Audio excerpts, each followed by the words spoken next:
तुमच्याकडे पुन्हा येणार आहे, पुन्हा या संदर्भातला तुम्हाला मी प्रश्न विचारणार आहे, पण तुर्तास मी जाणार आहे मधू चव्हाण यांच्याकडे. मधू चव्हाण खरं तर वेगळ्या विषयासाठी आज माझ्यासोबत आहेत आजच्या या विशेष बातमीपत्रामध्ये. पण लालबागचा राजा आणि एकूणच त्या ठिकाणची स्थिती यावरती अधिकारवाणीनं मधू चव्हाण बोलू शकतात, म्हणून मधू चव्हाणांना या चर्चेमध्ये सहभागी करतोय. मधू चव्हाणजी, एका गणपती उत्सवाच्या विसर्जन मिरवणुकीला 33 तास लागतात आणि त्या मंडळावरती कोणीही बोलत नाही, कोणी त्याच्यावरती ब्र काढत नाही, चर्चा होत नाही. सोशल मीडियामधून त्यावरती तीव्र नाराजी दाखल होते, मात्र त्याची कोणी दक्षता घेत नाही किंवा त्या संदर्भात कोणी बोलत नाही. आपली या सगळ्या संदर्भातली प्रतिक्रिया काय? असं आहे की मंडळाला सर्व दोष देण्यात काय अर्थ नाही.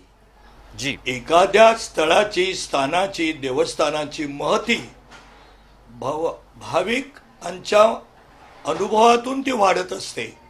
जसं पंढरपूर असेल, बाकीचे तुळजापूरचं देऊळ असेल, महालक्ष्मी असेल, तसं एकेका स्थानाचं, देवाचं महत्त्व त्या ठिकाणी जनता आपोआप वाढवत असते.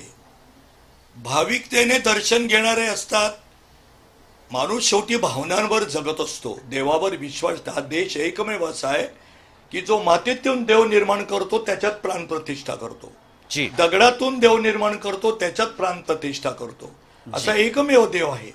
आणि म्हणून आपण जर पाहिलं तर थोडंसं मी लालबागच्या राजाच्या प्रतिनिधींना जराही दोष देणार नाही. मी एका मंडळाचा गेली रंगारी बदक चाळीचा 86वा वर्ष आहे. मी तिथे 48 वर्ष कार्यरत आहे.